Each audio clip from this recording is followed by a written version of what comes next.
Drama के start में हम एक आदमी को देखते हैं जो एक छोटी सी बच्ची को लेकर जंगल में गया होता है और उसे मारने की कोशिश कर रहा होता है। कहता है, मुझे माफ कर देना, प्लीज मुझे माफ कर देना, बट मुझे ड्यूक मेंशन की तरफ से ये आदेश मिला है कि मुझे तुम्हें मारना ही पड़ेगा। अगर आज मैंने तुम्हें नहीं मारा ना तो मेरी फैमिली मुसीबत में पड़ जाएगी। मुंह दबाता रहता है। इतनी देर में वहां पर दो भेड़िए आ जाते हैं। उनको देखकर वो आदमी भाग जाता है, पर दोनों भेड़िए आपस में बात कर रहे होते हैं कि इसमें तो बहुत ही डिलीशियस है। लेकिन उस बच्चे के अंदर पावर होती है। दोनों भेड़िए प्यासे होते हैं तो उनको पानी पिलाती है।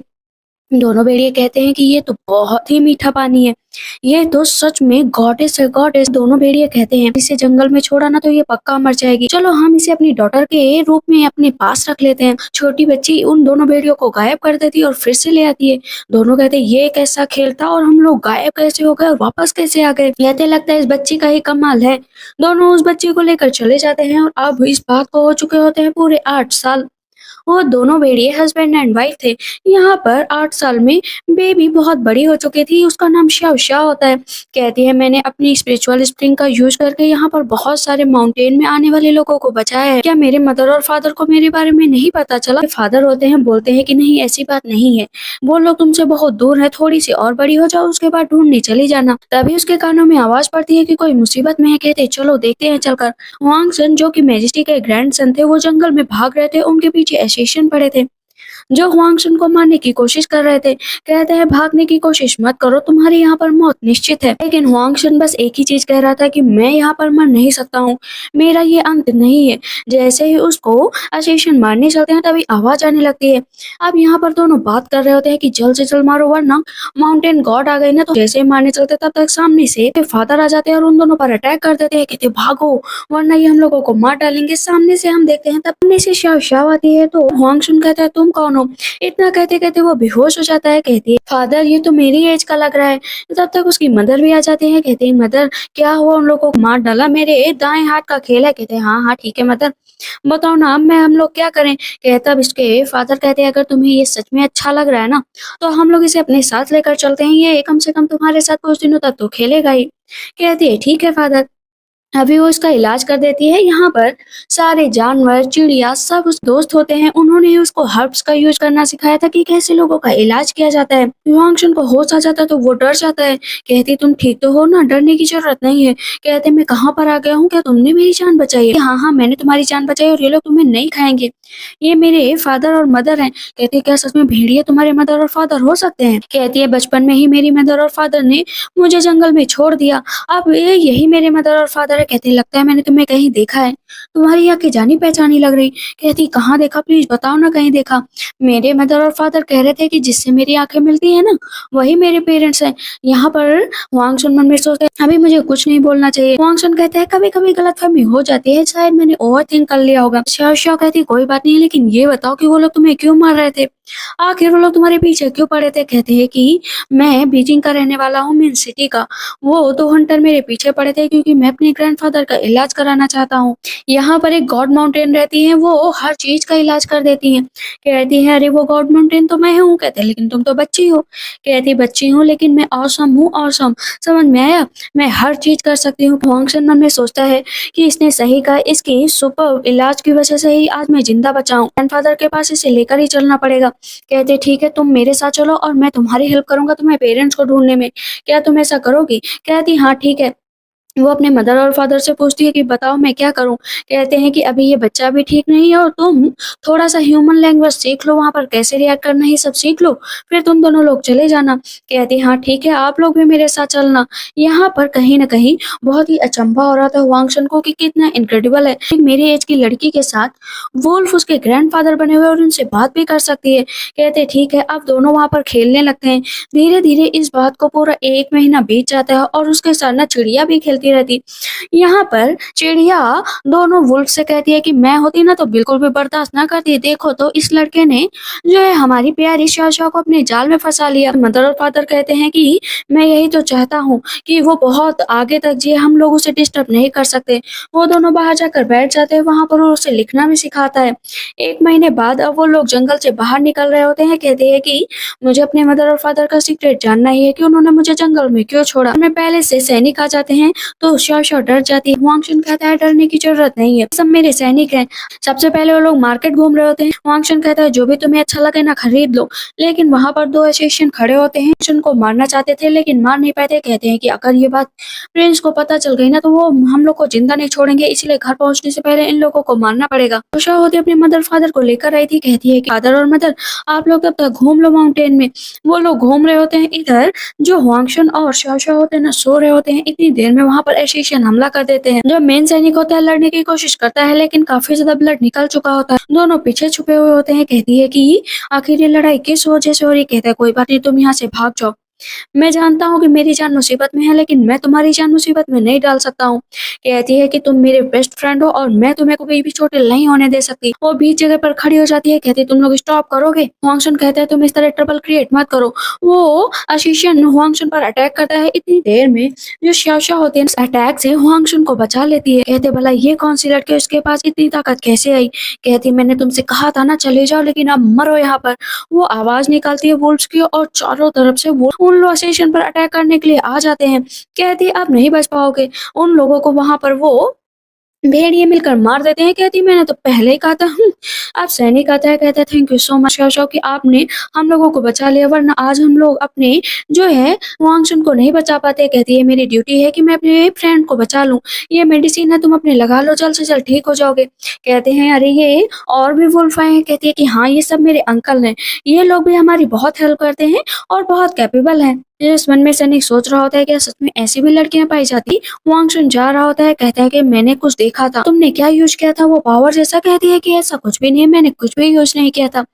कहते हैं ठीक है, अगर तुम मुझे नहीं बताना चाहती हो तो मैं फोर्स नहीं करूंगा, लेकिन याद रखो कि आगे से अपनी पावर किसी को नहीं दिखाओगे। कहती है ठीक है, किसी को नहीं बताऊंगी। हुआंगशुन के अंकल को जो असल में हुआंगशुन को मारना चाहते थे, क्योंकि ग्रैंडफादर हुआंगशुन को आगे चलकर क्राउन प्रिंस बनाना चाहते थे, ना कि अपने बेटे को। ये बात हुआंगशुन के अंकल को बिल्कुल भी पसंद नहीं थी। इसी वजह से प्रिंस चाहते थे कि किसी भी तरीके से इस हुआंगशुन को रास्ते से हटा दिया जाए, तो असल में क्राउन प्रिंस तो वही बन जाएंगे।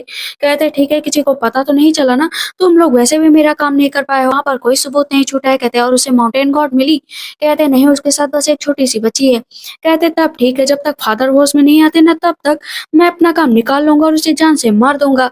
हुआंगशुन जाते ही अपने ग्रैंडफादर से कहता है कि ग्रैंडफादर को कब तक होश आएगा। इनोस बताते हैं कि लगभग अब आपके ग्रैंडफादर के पास 3 मंथ बचे हैं, उसके बाद वो इस दुनिया से चले जाएंगे। तुरंत ही शाओ दवा देती है कि ये अपने ग्रैंडफादर को दे दो, वो बहुत जल्द ठीक हो जाएंगे। लेकिन इनोस रोक रहे होते हैं कि तुम ये क्या कर रहे हो, ऐसे ही कोई मेडिसिन नहीं दे सकते हैं। कहते चुप बैठो, मैं सही दवा दे रहा हूँ। लेकिन इतनी देर में उसके अंकल आ जाते हैं। कहते हैं कि बिना डॉक्टर की परमिशन के तुम ये दवा कैसे दे सकते हो। कहते हैं मेरे साथ मेडिकल डॉक्टर आई है और वो कभी भी गलत नहीं हो सकती। इस बार अंकल कहते हैं ये वो भी मेडिकल डॉक्टर। कहते हैं हाँ, ये दिखने में छोटी है बट इसकी स्किल्स का कोई जवाब नहीं। कहते हैं कि तो अब तुम मुझसे झूठ बोलोगे कि तुम यहाँ पर किसी को भी ले आओगे और बता दोगे कि दवा दे दी जाए। यहाँ पर शाओ कहते हैं मुझे ऐसा वैसा मत समझो, मैं सच में मेडिसिन यूज करना जानती हूँ, सच बता रही हूँ। सैनिक पकड़ने चलते शाओ कहती है कि ये गंदे आदमी दूर हटो और मेरे दोस्त को छोड़ दो। इतनी देर में अंकल को गुस्सा आ जाता है और वो शाओ को धक्का दे देते हैं, जिसकी वजह से वो नीचे गिर जाती है। उसके सर से खून निकलने लगता है। वो खुद तेज से रोने लगती है और उसकी रोने की आवाजें कुत्ता बिल्ली चिड़िया जितने भी थे ना सुन लेते हो। कहते हैं ये बाहर से शोर कैसा आ रहा है। तुरंत ही वहां सुन जाता है। कहते तुम्हें चोट तो नहीं लगी ना। कहती मैं अपनी मेडिसिन अपने साथ लेकर चलती हूँ। बाहर से सैनिक आकर बताता है कि गड़बड़ हो गया है, बाहर गेट के पास कुत्ता बिल्ली सारे जानवर आकर खड़े होकर चिल्ला रहे हैं। कहते हैं ठीक है जाओ, उन्हें रोको और कोई भी अंदर ना आने पाए।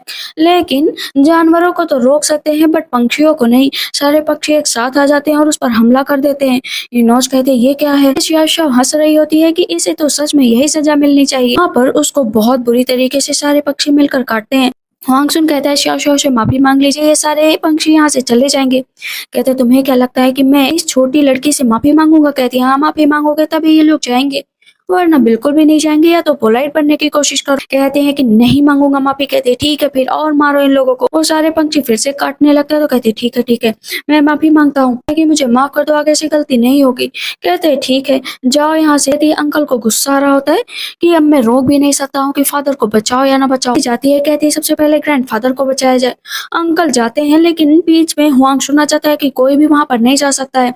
कहते हैं लेकिन अगर फादर को कुछ भी हुआ ना तो मैं तुम्हें नहीं छोड़ूंगा। तभी पीछे मिसेस शाओ कहती है कि ग्रैंडफादर को होश आ गया है। मैजेस्टी की उंगलियां हिलने लग रही थी। कहती है ग्रैंडफादर फाइनली आपको होश आ गया।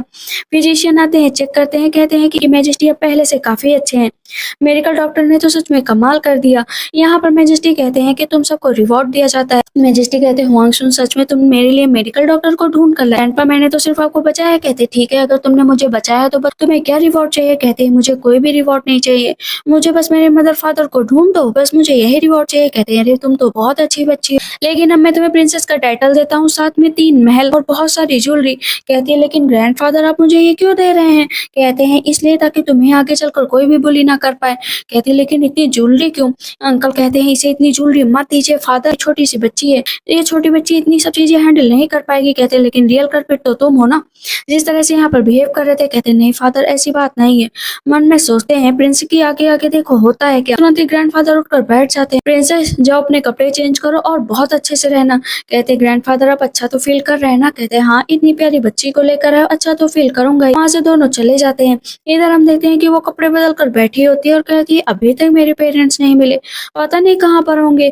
तो उसके मदर और फादर कहते हैं चिंता मत करो, मिल जाएंगे, अभी तो आई हो। तभी पीछे से हुआंगशुन आ जाता है। कहता है कि चलो हम लोग थोड़ी टाइम के लिए मार्केट चलते हैं। वो लोग मार्केट जाते हैं और वहां पर बहुत सारे केक और स्वीट्स मिल रहे होते हैं। एक औरत आकर शाशा से टकरा जाती है। शाशा को देखते ही वो डर जाती है कि तुम। कहती है कि क्या आप मुझे जानती हैं क्या। लेकिन हुआंगशुन नोटिस करता है कि ये औरत कुछ गड़बड़ लग रही है। वो अपनी सैनिक को इशारा करता है कि इसके पीछे पीछे जाओ। कहती है कि क्या हुआ ब्रदर, आप कुछ सोच रहे हैं। कहती नहीं कुछ नहीं, चलो हम लोग खरीदते हैं। पता चलता है कि ड्यूक मेंशन में ड्यूक की जो फर्स्ट वाइफ थी मीन्स लीगल वाइफ, उनकी बेटी को मार दिया गया था और वो शाओ ही थी। जो ड्यूक थे ना, उन्होंने दूसरी शादी कर ली थी और उनसे उनको एक बेटी थी। वो बार बार कह रही थी कि मेरी बेटी जिंदा थी। पर जो कंकुबाइन होती है कहती है कि नहीं मारा नहीं है, वो मरी हुई ही पैदा हुई थी। कहती तुम झूठ बोल रही हो, तुम झूठ बोल रही हो, ऐसा कुछ नहीं है, मैं अपनी बेटी का इंतजार कर रही हूँ। ड्यूक कहते हैं मरे हुए लोग कभी भी वापस नहीं आते। वो याद करती है कि उसकी बेटी ने आंखें खोली थी। कहती है कि प्लीज मेरी बेटी को ले आओ। और उनको मैंने अपनी बेटी को आगे कर देती है कि इसे ही अपनी बेटी मान लो। मैं कभी भी ऐसी अपनी बेटी नहीं मानूंगी क्योंकि मेरी बेटी मरी ही नहीं है। कुमाइन कहती है कि मुझे लगता है कि मिस की हालत अब बहुत खराब हो रही है, इन्हें जो है अब वो पैलेस से बाहर कर देना चाहिए या इन्हें एक जगह पर छुपा कर रखना चाहिए। कहते हैं हाँ सही कहा तुमने। कहती है और अब आपको इस घर की लीगल बेटी जो है मेरी बेटी को घोषित कर देना चाहिए, वरना आगे चलकर लोग मेरी बेटी पर सवाल उठाएंगे। ड्यूक कहते हैं तुमने एकदम सही कहा, मुझे यही करना चाहिए और आज से लीगल वाइफ तुम यहाँ की हो। रुक जाओ। कहती है कि नहीं तुम यहीं पर मरो और अपना आकर बाहर बैठ जाती है। तभी दासी आकर बताती है कि गड़बड़ हो गई। शाओ शाओ मछलियों को दाना डाल रही होती है। तभी हुआंगशुन पूछता है कि ड्यूक मेंशन का हाल बताओ। कहते हैं कि हाँ ड्यूक मेंशन में पता चला था कि वहाँ की जो लीगल वाइफ है उन्होंने अपनी बच्ची खो दी थी, लेकिन सब लोग कह रहे हैं कि वो तो मरी हुई पैदा हुई थी। जय सैनिक बताता है कि मरी हुई पैदा नहीं हुई थी, वैसे भी बड़े बड़े महलों में ऐसे राज छिपाए जाते हैं। हुआंगशुन कहता है कि शाओ शाओ यहाँ पर, और कहते हैं क्या हुआ आप मुझे बुला रहे हैं। तब मन में सोचते हैं कि वो बताएं या ना बताएं शाओ शाओ, क्योंकि वो खुश हो जाए और पता चले उसकी मदर वहां पर मिले भी नहीं। कहते चलो हम लोग एक जगह पर चलेंगे। कहते ठीक है चलो चलते हैं। इधर हम देखते हैं कि जैसे ही ये कंकुबाइन को पता चलता है कि कहती है ऐसा हो ही नहीं सकता, वो तो मर चुकी है ना। कहती है नहीं मेरी दिल की धड़कनें बढ़ गई थी। तभी दूसरी दासी आकर बताती है कि हुआंगशुन आए हैं। कहती है कि क्या मेरी बेटी से मिलने आया होगा, उसे साथ में खेलना चाहिए था ताकि उनकी दोस्ती बहुत आगे तक जाए। कहती है याद रखो ये बात अभी किसी के सामने नहीं आनी चाहिए। कहती है जाओ बाद में बात करेंगे। कि हुआंगशुन और शाओ शाओ अंदर आ रहे होते हैं। हुआंगशुन पूछता है कि तुम कौन हो। कहती है मैं लिनशान हूँ। कहती है लिनशान कहती है कि और ये कौन है, तो बहुत ही बेकार लग रही है, इसकी शक्ल भी अच्छी नहीं है।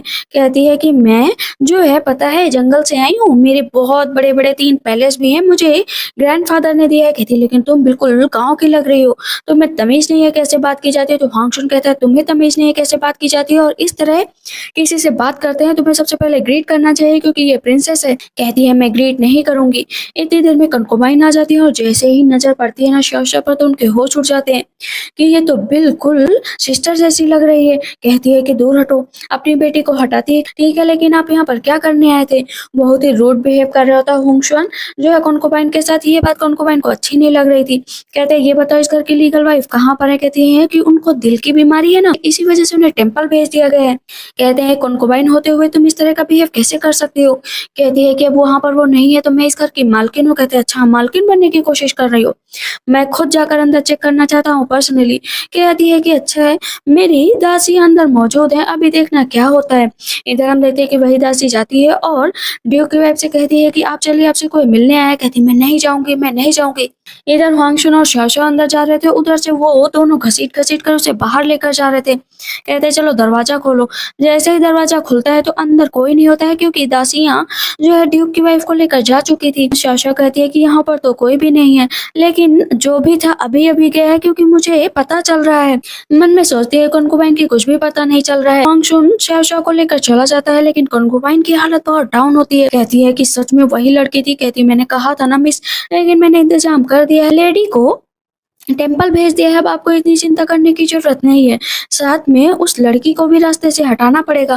कहती हाँ, मैं ज़्यादा रिस्क नहीं ले सकती, क्योंकि मैं इतनी प्रॉफ़िट में चल रही हूँ, मैं इस घर की मालकिन बन गई हूँ। आगे चलकर मुझे अपनी बेटी की शादी इस हुआंगशुन से करानी है, तो मुझे जल्द से जल्द इंतज़ाम करना ही पड़ेगा। वो आइडिया बताती, ग्रैंडफ़ादर बैठे हुए होते हैं, तो मेडिसिन दी जाती है, लेकिन ग्रैंडफ़ादर का मेडिसिन पीने का बिल्कुल भी मन नहीं होता।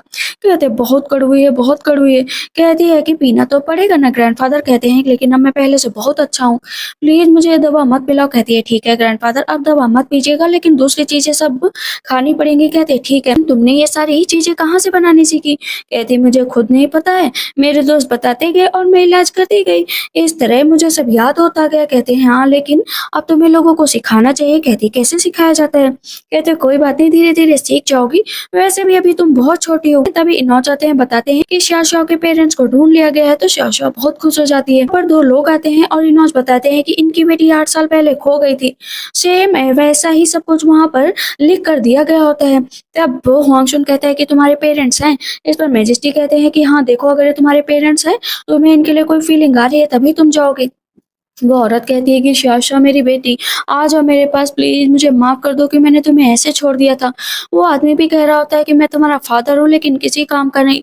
देखो ये कपड़ा, जब वो चोर तुम्हें चुरा कर लेकर गया था, दोनों बहुत ज़्यादा नाटक कर रहे होते हैं, लेकिन यहाँ पर हुआंगशुन और शाओशाओ दोनों का दिल नहीं पिघल रहा था। कहते कैसे कन्फर्म हुआ कि ये दोनों मेरे पेरेंट्स हैं? रुक जाओ 1 मिनट। वो अपने मदर और फ़ादर को बुलाती है और वो कपड़ा देती है। उसमें से महक तो आ रही होती है, लेकिन वो महक रियल महक नहीं थी, मतलब मुझे वो कपड़ा किसी ने दिया था। नहीं, सच में तुम मेरी ही बेटी हो, प्लीज मान जाओ। मैंने तुम्हें 9 मंथ अपने पेट में रखा है और इस तरह तुम अब मुझसे दूर नहीं जा सकती हो। उसके फादर कहते हैं चलो, मैं तुम्हें बहुत अच्छे से ट्रीट करूंगा। तब वो शाशा कहती है लेकिन मेरे मदर फादर कह रहे हैं कि तुम लोग तो नकली हो। कहती है हम लोग नकली कैसे हो सकते हैं? मैजेस्टी कहते हैं सच सच बोलो कि तुम लोग कहाँ से और तुम्हें ये कपड़ा कहाँ से मिला। दोनों माफी मांगने लगते, उन दोनों को उठाकर जेल में डाल दिया जाता है। शाओशाओ के उदास हो जाती है, तो हुआंगशुन कहता है कि इस तरह तुम्हारा एडवांटेज लेने बहुत लोग आएंगे, क्योंकि अब तुम प्रिंसेस बन चुकी हो, लेकिन याद रखो कि मैं और ग्रैंडफादर तुम्हारे साथ हैं। कहती है थैंक यू ग्रैंडफादर। हम देखते हैं दोनों साथ में बैठे होते, तभी इनोच आते हैं, बताते हैं कि उन दोनों ने कन्फेस कर लिया है कि उन्हें जो है ड्यूक मिंसन की तरफ से भेजा गया था। हुआंगशुन एक प्लान बनाता है कि हमें ड्यूक मिंसन में चलना पड़ेगा ताकि उस घर का कुछ पता लगा सके, लेकिन पकड़े गए तो।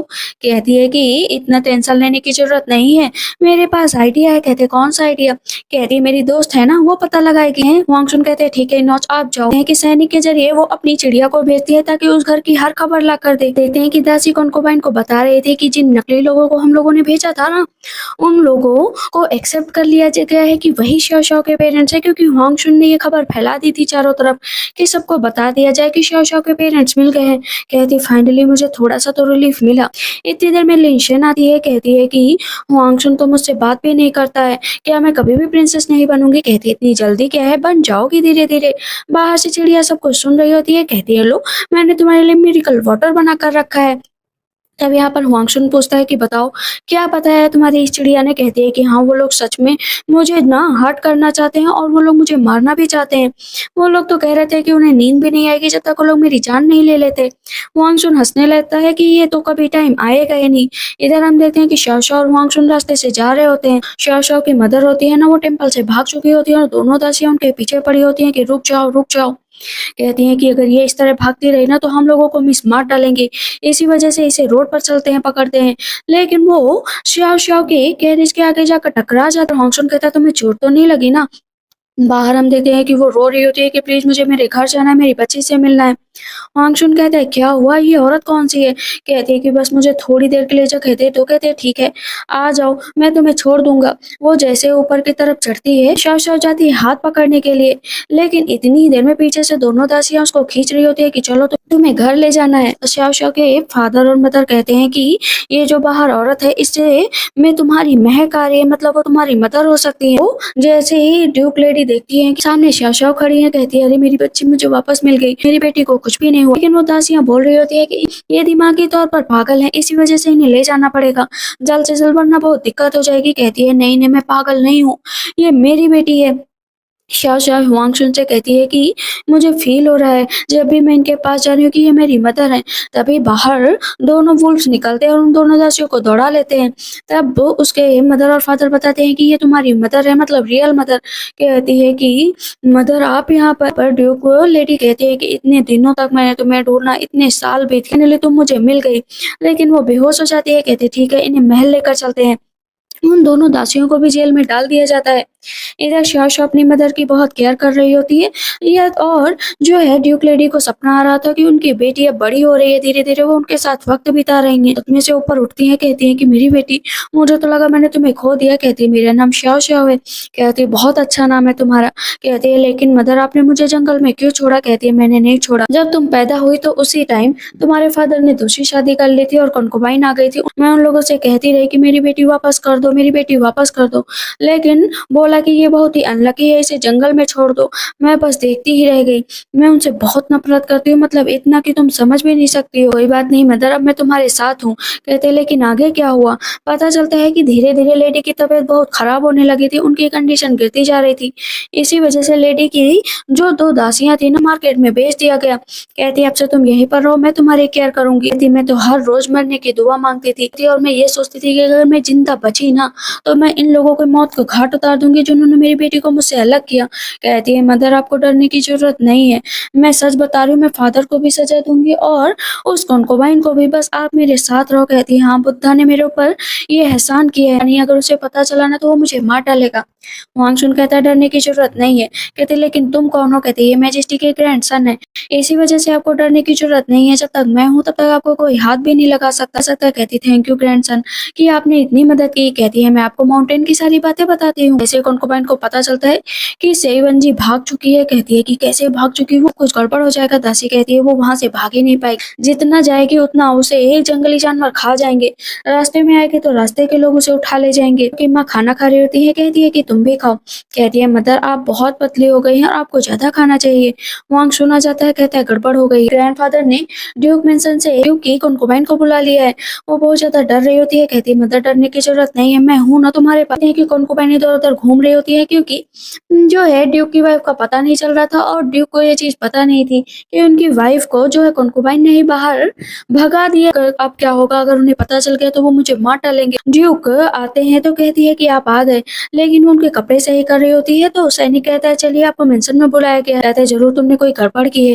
कहती नहीं भला मैं कौन सी गड़बड़ कर सकती हूँ, मैं तो यहीं पर थी। कहते ठीक है फिर चलो मेरे साथ। दोनों जैसे ही वहां पर जाते हैं मैजेस्टी कहते हैं कि क्या हुआ, बहुत ब्रेव बनने की कोशिश कर रहे हो? कहते मुझे कुछ समझ नहीं आ रहा है। कहते देखो तुम्हारे सामने कौन है। वहां पर शव आती है। कहते ये कौन है? मुझे क्या पता ये कौन है। कहते ध्यान से देखो। कहते हैं मुझे नहीं पता है कौन है। कहते फिर से देखो। उसकी आंखें देखते ही ड्यूक कुछ बोल पाते, उससे पहले ड्यूक की वाइफ आ जाती। मन में कंकुबाइन कहती ये मरी नहीं और ये यहाँ पर कैसे आ गई। अब तो ड्यूक डर जाते हैं कि ये बच्ची किसकी है। कहती है ये बच्ची मेरी है, तुम्हारी नहीं, इतना याद रखो। इस बच्चे ने मुझे रिकवर किया, मुझे जानबूझकर तुम लोगों ने बीमार कर दिया। ड्यूक कंकुबाइन की तरफ देखकर कहते देख और तुमने भगाया। कहते नहीं मैंने ऐसा नहीं किया। ड्यू कंकुबाइन को एक जोरदार थप्पड़ रखते हैं। तुरंत ही ड्यू की वाइफ कहती है कि मैजेस्टी मैं चाहती हूँ, मैं इस ड्यूक से तलाक लेना चाहती हूँ। कहते हैं नहीं मैं तलाक नहीं देना चाहता, मैं अपनी वाइफ के साथ रहना चाहता, पर मेरी बहुत अच्छी फैमिली है। कंकुबाइन भी कहती है कि हाँ मैं अपनी सिस्टर को हमेशा खुश रखूंगी। कहती चुप बैठो, मुझे तुम लोगों के साथ नहीं रहना है। वो तेज से बोलती है ना तो इस पर शाशा कहती है मदद चिल्लाने की जरूरत नहीं है, अभी भी आपकी तबीयत ठीक नहीं हुई है। यहाँ पर शाओ कहती है कि आप मेरे फादर कभी भी नहीं हो सकते। आपने मुझे जंगल में छोड़ दिया जब मैं छोटी थी, वो भी मरने के लिए। कहते तुम्हें तमीज़ नहीं है कि कैसे बड़ों से बात किया जाता है? कहती मुझे कोई नहीं सिखाने वाला था कि कैसे बात किया जाता है, आप तो थे ही नहीं। हुआंग शुन कहता है कि तुमने जो किया है उसकी भरपाई तो तुम्हें करनी ही पड़ेगी।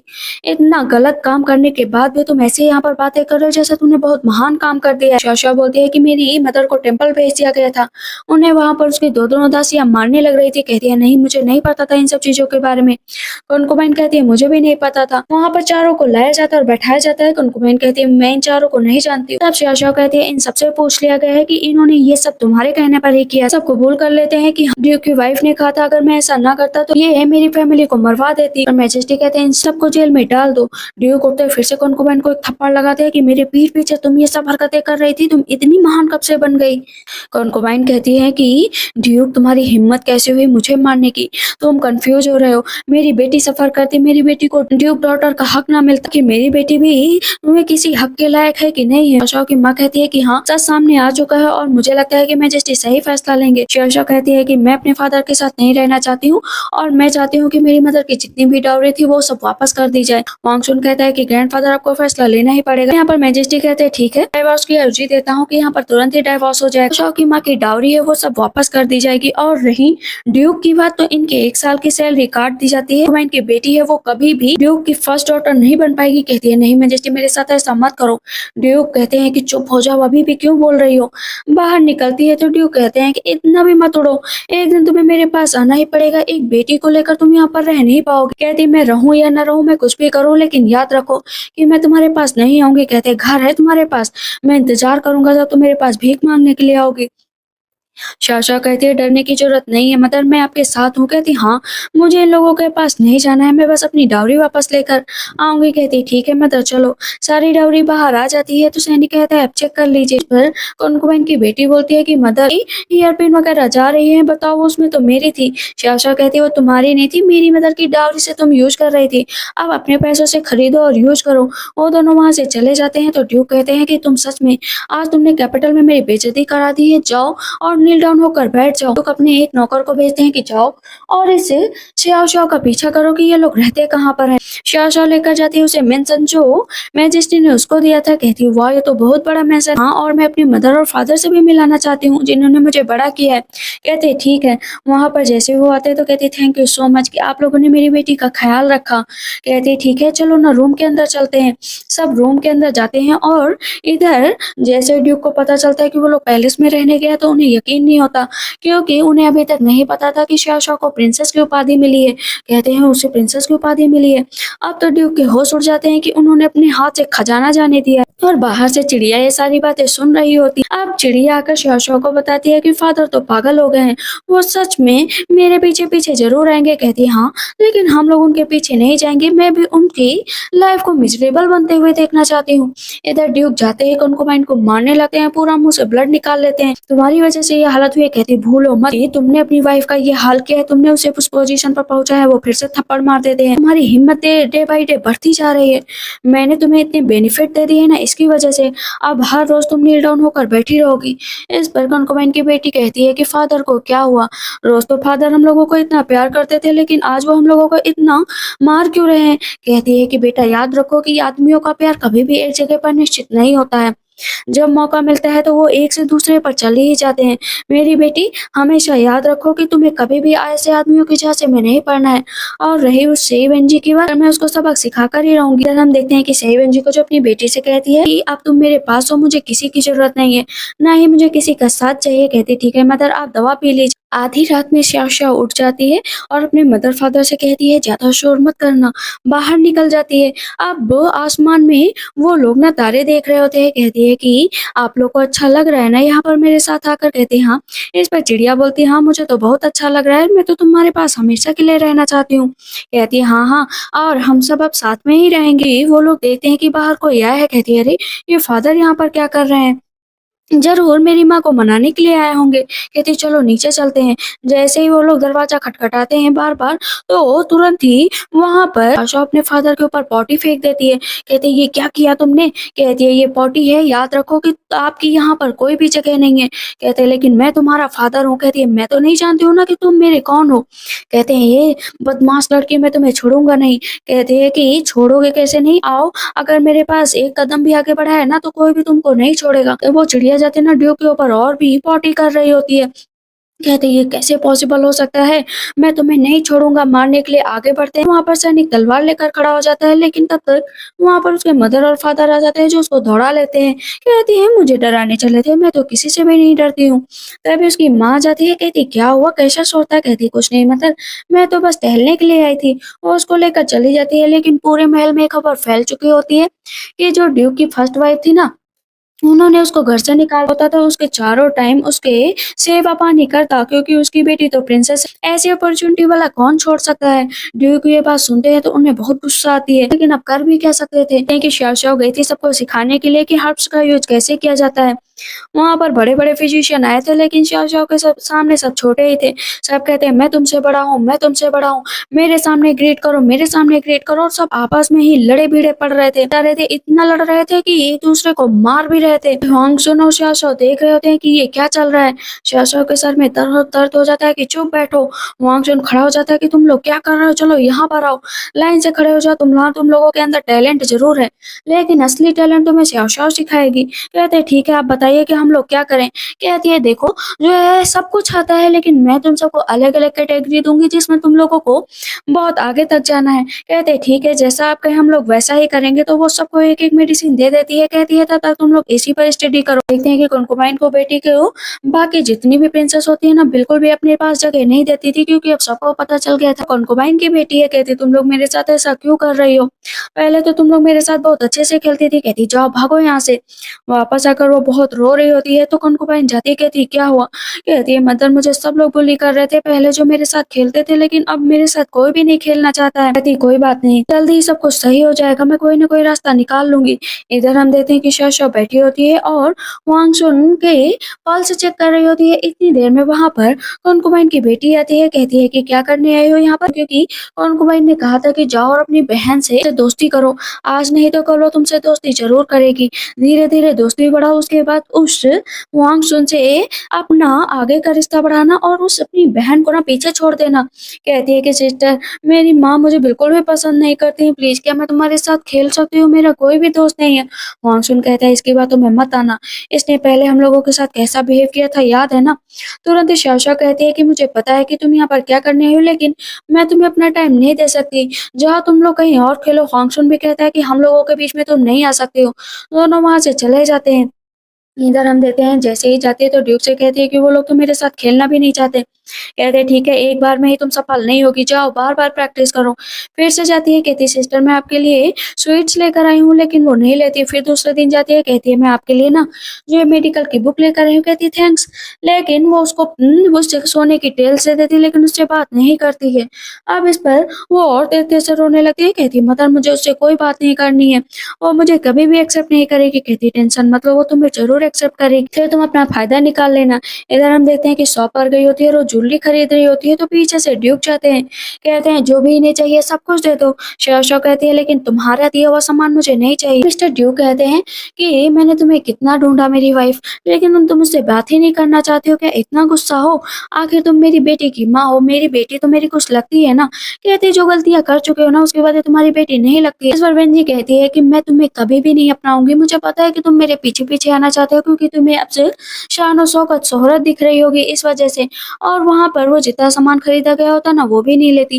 कहते अब इसका क्या करें? कहते हैं मेरे हाउस भेज दो। कंकुबाइन कहती है कि मिस्टर ड्यू बताइए आपने आज इतनी ज्वेलरी क्यों खरीदी? इस तरह तो हमारा खजाना खत्म हो जाएगा। कहते हैं तुम बताओगे कि मुझे क्या करना है क्या नहीं करना है? कहती है मुझे पता है आप शाओ को पाना चाहते हैं ना, तो मेरे पास एक रास्ता है। कहते बताओ कौन सा रास्ता है?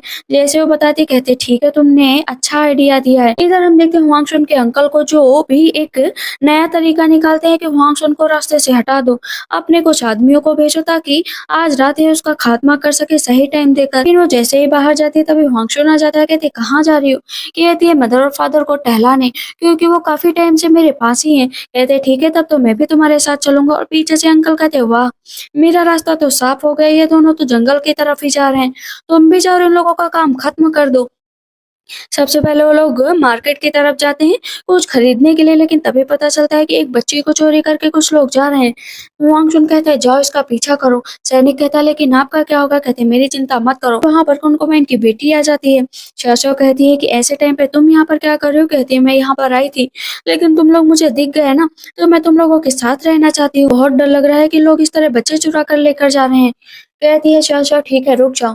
यहाँ पर वो सोचती है देखा मेरा प्लान काम कर गया। अब मैं इन लोगों का दिल जीत सकती हूँ, लेकिन इतनी देर में उन तीनों को कोई उठा ले जाता है। जंगल में हम देखते हैं कि सब कहते हैं ये तीनों बच्चे तो बहुत अच्छे लग रहे हैं। इन दोनों लड़कियों को बोतल में और इस लड़के को कहीं और पर भेज देते हैं भीख मांगने के लिए। चाचा कहती है कि हम लोगों को छोड़ दो वरना सच में मैं तुम लोगों को बहुत मारूंगी। कहते हैं अच्छा तुम मारोगी? वहां पर तब तक तीनों खड़े हो जाते हैं कि चलो सबसे पहले इन लोगों को मार डालते हैं जान से। फिर कुनकुमाइन की बेटी कहती है डरना नहीं है, डरना नहीं, मेरी माँ ने भेजे तो ये लोग मेरा कुछ नहीं करेंगे। सुन कहता है कि पास मत आना वरना मैं तुम्हें नहीं छोड़ूंगा। कहती है कि तुम मुझे मार ही नहीं सकते, तुम तो मेरी माँ के द्वारा भेजे गए लोग हो ना। इस पर जो उसमें से लीडर होता है कहता है क्या मत तेरी माँ के द्वारा भेजे गए हो? लेकिन वो बाकी दो को मार देता है कि इन लोगों को बेचकर मुझे सारा पैसा मिलेगा, लेकिन तुम मेरा काम बिगाड़ रहे थे, इसी वजह से इन तीनों बच्चों को अब मैं मारूंगा ताकि मुझे पैसे मिल जाए। कहती है मेरे पास मत आना, मैं उनकी बेटी हूँ, प्लीज मेरे पास मत आना। शाशा कहती है कि अगर तुमने मारा तो अच्छा नहीं होगा। वहां पर शाशा अपनी पावर का यूज करती है और रस्सी खोलती है, लेकिन जो कुनकुमाइन की बेटी होती है ना वो बेहोश हो जाती है। कहती है कि चलो ब्रदर यहाँ से। और कहते हैं इसका क्या करें? कहती है इसको तो ना अच्छा मजा सिखाऊंगी। उसे एक माउंटेन ग्रास खिला देती है जिससे हेलुसिनेशन आते हैं, मतलब वो देखना कुछ और चाहेगी लेकिन दिखेगा कुछ और। कहती है कुछ टाइम के लिए इसे कल सिखानी ही पड़ेगी। हुआंगशुन कहता है तुम तो कमाल हो, लेकिन बारिश होने वाली है, हमें जल्द से जल्द यहाँ से चलना ही पड़ेगा। उसको उठाकर वो लोग एक जगह पर छिप जाते हैं। कहते हैं रात हो गई है, कोई ना कोई हम लोगों को ढूंढते हुए जरूर आएगा, लेकिन अभी हमें इस केव से बाहर नहीं जाना चाहिए। कहती ठीक है तब तक आपको भूख लगी है ये खा लो। कहते क्या तुम सच में अपने साथ ये सब भी लेकर चलती हो? कहती हाँ, मुसीबत तो कभी भी आ सकती है इसीलिए लेकर चलती हूँ। कहते ठीक है। सुबह होते ही मैजेस्टी अंकल सबके सब जंगल में ढूंढ रहे होते हैं कि कहाँ हो मेरे बच्चे, कहाँ हो? ड्यूक कहते हैं कि तुमने सही से सब कुछ कहा था ना? कहती हाँ, मैंने तो सब कुछ सही ही कहा था। कहते ठीक है कोई भी गड़बड़ नहीं होनी चाहिए, लेकिन अंकल उन लोगों की बातें सुन रहे होते हैं। मैजेस्टी कहते हैं आखिर मेरा ग्रैंडसन कहाँ पर गया? इस पर सैनिक आकर बताता है कि कल एक बच्चे को चुरा कर कुछ लोग आके गए थे तो मैं उनका पीछा। बेंजी कहती है मेरी बेटी मुझे मिलनी ही चाहिए, इतने सालों बाद मैंने अपनी बेटी को ढूंढा है और अब मैं अपनी बेटी को मरते हुए नहीं देख सकती। इधर हम देखते हैं कि सुबह हो जाती है तो हंगशुन कहता है उठ जाओ, चलो हम लोग चलते हैं। वो उसको भी उठाते हैं कि चलो, लेकिन वो पागलों जैसा बिहेव कर रही होती है। वो जो सैनिक थे ना जो शाह को मारना चाहते थे, उन दोनों को जो है अपने मदर और फादर मीन्स वुल्फ्स के द्वारा मरवा दिया था। उनकी डेड बॉडी देखकर अब सबको वॉमिटिंग होने लग रही थी कि अगर इन लोगों का ये हाल हो गया तो मेरे बच्चे कहाँ पर है? अब तो कुनकुमाइन की जान निकल जाती है कि कहीं मेरी बेटी की भी डेथ तो नहीं हो गई। यहाँ पर अंकल कहते हैं कि अगर ये लोग मर गए तो फिर पक्का हुआंगशुन भी मर गया होता है। मेजेस्टी कहते हैं तुम मेरे ग्रैंडसन के बारे में ऐसे कैसे बात कर सकते हो? इतनी देर में अंकल इशारा करते हैं कि अगर वो लोग जिंदा दिखे हुआंगशुन और शाशा तो उन्हें रास्ते में मार दो। अब कुनकुमाइन की बेटी तो पूरा पागल हो चुकी थी। तभी वहां पर एक सैनिक आता है कि आप लोगों को मैं ले चलने के लिए आया हूँ, योर हाइनेस चलिए मेरे साथ। लेकिन जैसे ही वो लोग आगे बढ़ते हैं तो वो उन लोगों पर अटैक करने के लिए चलता है। कहती है कि हटो क्राउन, ये हम लोगों पर अटैक करना चाहता है। वो अपनी पूरी पावर का यूज करती है और पहाड़ को ऊपर से धक्का देती है जो उसके ऊपर गिरता है, जिसकी वजह से उसकी डेथ हो जाती है। कहती है कि मदर कहाँ पर हो, मुझे बहुत डर लग रहा है। इतनी देर में सब लोग आ जाते हैं। ग्रैंडफादर कहते हैं तुम ठीक तो हो ना? कहते हैं हाँ ग्रैंडफादर मैं एकदम ठीक हूँ। कंकुमाइन तो डर जाती है, कहती मेरी बेटी को क्या हुआ, ये पागलों जैसा बिहेव क्यों कर रही है? अंकल कहते हैं कि ये सब क्या है? कहते हैं क्योंकि आपने भेजा था ना उसको, इसकी वजह से। कहते हैं मैंने नहीं भेजा था, मैं कसम खाता हूँ। कहते हैं ठीक है महल चलो, मैं वहीं पर चलकर बात करूंगा। तुम जिस हिसाब से बिहेव कर रहे थे तुमने ना ही किसी को ढूंढा, बल्कि ये तुम्हारा सैनिक था जो यहाँ पर मरा है। कॉन्कुबाइन कहती हैं कि प्लीज़ इसे क्या हुआ है? क्या हुआ है? तुमने मेरी बेटी को ये क्या दे दिया? कहती है मैंने नहीं दिया, इसने जंगली घास खा ली है, इसी वज़ह से ऐसा हुआ है। मैं इसे ठीक कर दूँगी। लेकिन थोड़े टाइम बाद जाने लगे तो हांगशुन ड्यूक से कहते हैं माफ़ी माँगो। कहते हैं किस बात की माफ़ी? ने उन आदमियों को भेजा था ना जिन्होंने मुझे किडनैप किया। कॉन्कुबाइन बैठ जाती है, कहती है मैंने नहीं भेजा। ड्यूक जाते हैं और अपनी वाइफ़ को मारने लगते हैं कि तुम्हारी हिम्मत कैसे हुई इस तरह आशीषन को पीछे लगाने की। कहती है सच में मुझे माफ़ कर दो, मैंने ऐसा नहीं किया। ड्यूक कहते हैं मैं घर जाकर अपनी वाइफ को अच्छा सबक सिखाऊंगा। मैजिस्ट्री पहले ही से ही जानते थे कि उनका खुद का बेटा उसके पोते को मारना चाहते हैं। इसी वजह से मैजिस्ट्री ने अपने ग्रैंडसन से कह दिया था कि अपनी सेफ्टी अपने हाथ में रख, याद रखना कि मैं तुम्हारे साथ हूं। कॉन्वेंट की बेटी का इलाज शव शव करती है, वो ठीक हो चुकी होती है। कहती मैं कहाँ पर आ गई, वहां से आगे की तरफ चली जाती है। जो कॉन्कुबाइन होती है ना उन्हें टेम्पल भेज दिया जाता है और उसकी बेटी से अलग कर दिया जाता है। कहती है प्लीज मेरी बेटी को अलग मत करो, अब तुम्हारी बेटी यहीं पर रहेगी, अगर तुमने अच्छे से बिहेव नहीं किया ना इसे भी मैं कहीं बाहर भेज दूंगा। कहती है नहीं प्लीज मेरी बेटी के साथ ऐसा मत करना। उससे हम देखते हैं कि शश और उसकी माँ देख रहे होते हैं। कहते हैं ये ड्यूक तो सच में कितने बेकार हैं, अपनी बेटी पर भी रहम नहीं कर रहे हैं। कहती है कोई बात नहीं, मुझे इन लोगों की टेंशन ही नहीं लेनी है। हम लोग चलते हैं घर। फिर नेक्स्ट डे हम देखते हैं कि ड्यूक को उनके पद से बर्खास्त कर दिया गया था और नीचे वाली पोजीशन पर भेज दिया गया था। अंकल जाते हैं अब ड्यूक के पास, कहते हैं तुम मेरा साथ दो तो अच्छा हो जाएगा। कहते हैं ठीक है, हम दोनों मिलकर ही उन लोगों को रास्ते से हटाएंगे। इधर चिड़िया आकर हर चीज बता देती। बाहर एक लड़का चिल्लाते हुए आ जाता है, कहता है कि मेरी माँ मर रही है, मेरी माँ मर रही है, प्लीज उनका इलाज कर दो। कहते क्या हुआ है? वहां पर जैसे ही जाती है ना शशा देखती है कि सबकी हालत बहुत खराब है। कहती इन सबका इलाज मैं कर दूंगी, ज्यादा देर की बात नहीं है। वो अंकल थे ना उनकी अलग ही चाल थी, वो चिकन पॉक्स फैला दिया था और वो चाहते थे कि ये बीमारी क्राउन प्रिंस को हो जाए। क्राउन प्रिंस को हो जाएगी तो उन्हें नजर बंद कर दिया जाएगा, नजर बंद कर दिया जाएगा तो शशा उनसे मिलने जाएगी तो दोनों ही मर जाएंगे। शशा को पता चलता है कि लिटिल मास्टर को भी जो है चिकन पॉक्स हो गया। कहती है मुझे उनसे मिलना है, पर फिजिशियन रोक रहे होते हैं कि तुम अंदर मत जाओ। कहती है प्लीज मुझे मिलने दो, प्लीज मुझे मिलने दो। बार बार फिजिशियन रोकते हैं तो अंकल आ जाते हैं, कहते हैं जाने दो ना इसे, प्लीज जाने दो। कहते हैं लेकिन अंदर जाएंगे तो मिस भी बीमार हो जाएंगी। अंकल कहते हैं प्रिंसेस है लेकिन साथ में यहाँ के मेडिकल डॉक्टर भी हैं, अगर मेडिकल डॉक्टर ने लिटिल मास्टर को ठीक कर देंगी तो इससे अच्छा क्या ही होगा। यहाँ पर अंकल तो खुश हो जाते हैं कि उनका मामला साफ हो गया। कहते हैं तुम ठीक तो हो ना वांगसुन, मुझे बहुत चिंता हो रही थी, मैं तुम्हें ट्रीट करूंगी लेकिन लगता है नहीं है कि कोई इलाज मिल पाएगा।